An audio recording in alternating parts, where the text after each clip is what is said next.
This is more like it. This is what I expect to see when a major star returns home. Caitlin Clark returned to Iowa yesterday for the first time since she walked away from professional basketball to join the Pretenders in the WNBA dump.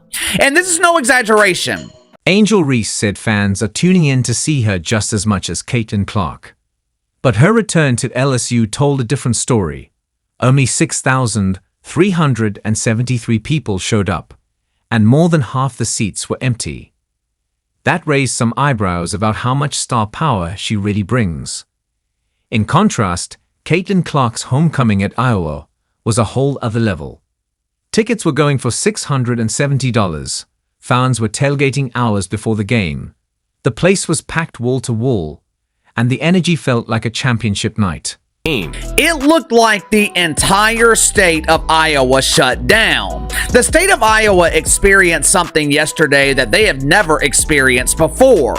Traffic, crowds. Thousands and thousands of people were standing outside of the arena hours before the game even started.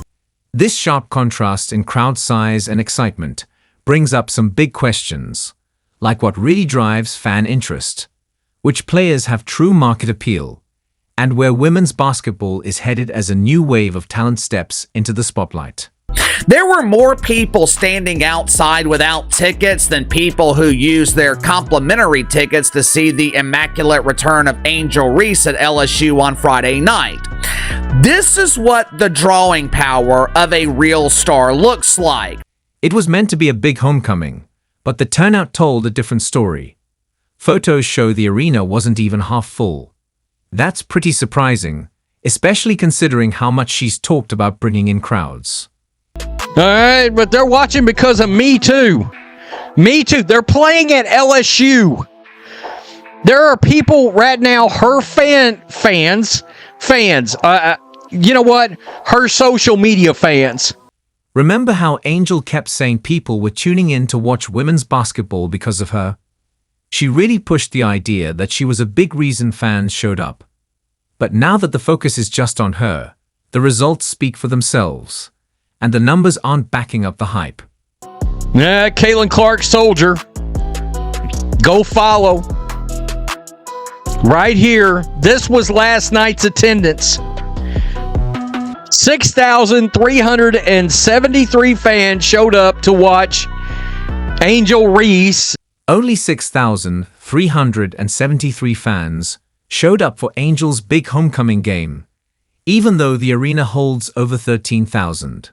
That's less than half full. Walking in, it felt more like entering a quiet, empty hall than a lively celebration. Oof.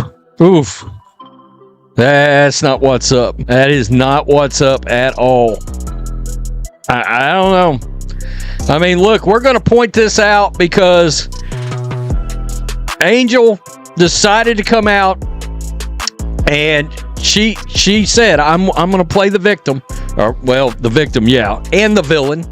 How can someone who claims to be a huge star with a massive fan base have so many empty seats at her biggest game? The photos from that night say it all. The lower section had big gaps, and the upper levels looked deserted, like a quiet Sunday afternoon. When the camera zoomed out, rows of empty seats were visible all across the arena. Those empty spots tell a story that doesn't match her claims about being a star attraction. Nobody showed up to this sucker. Nobody. Let me just blow this. Look at that. I noticed it right off the bat. Look, number one, look at all the purple seats down here in this lower bowl section. And then the entire top bowl, forget about it. Forget about it. There wasn't anybody there. It wasn't even half full. What makes this even more surprising is the context. This wasn't just any random game. It was her big return, the one event you'd think would be packed with fans eager to see their star back on the court. If a homecoming game can't fill the seats, what chance does a regular season game have? The WNBA marketing team did everything right, promoting the game, building it up as a special moment, and setting the stage for her to shine in front of a full crowd. But despite all that, The fans just didn't show up as expected. So the narrative about people are watching for Me Too, people are showing up for Me Too, that narrative that's bullshit. Don't let anybody try to blow smoke up your ass. What's clear now is that Angel's social media following isn't turning into actual ticket sales. Millions of Instagram followers may look impressive, but when only a small number show up for her game, it shows the gap between social media fame and real sports drawing power. Tried to tell you guys, you heard me say it on this channel. A lot of Angel Reese fans are not basketball fans, and they are proving it. They proved it last night without a shadow of a doubt. That was one of the most embarrassing things I've ever seen. Her claim that people are watching for her too now seems questionable, especially when her own arena is half empty during her big moment. Talking about star power in interviews is one thing, but it's a whole different story when fans don't show up with their support. Popularity of Angel Reese. It is an illusion, at least in terms of mainstream drawing power, because her popularity on social media, it does not translate to ticket sales. Her popularity doesn't translate to television ratings. The lonely men who are patiently waiting for her next photo, they are not patiently waiting for her next missed layup. And this is just the start. Those empty seats at Angel's return take on even more meaning when you compare them to Caitlin Clark's homecoming. The difference is striking, showing a clear gap in fan support that's hard to ignore. Star looks like.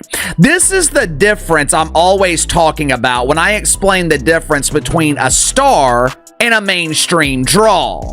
Have you ever heard of fans paying $670 for a WNBA ticket? Not for the finals, but for a preseason exhibition. That's exactly what happened when Caitlin Clark returned to the court in Iowa. And this is just the start of how wild things got, while Angel Reese couldn't even fill half her arena. Caitlin Clark's homecoming game against Brazil created an atmosphere never seen before in women's basketball. The difference between these two events was huge, night and day, and the numbers don't lie. Perhaps the WNBA was hoping that some of the attention generated by Caitlin Clark would filter down to Angel Reese. If that was the case, they had a double dose of false hope, because the return of Caitlin Clark to Iowa, it completely overshadowed the return of the self-proclaimed Barbie to the Bayou.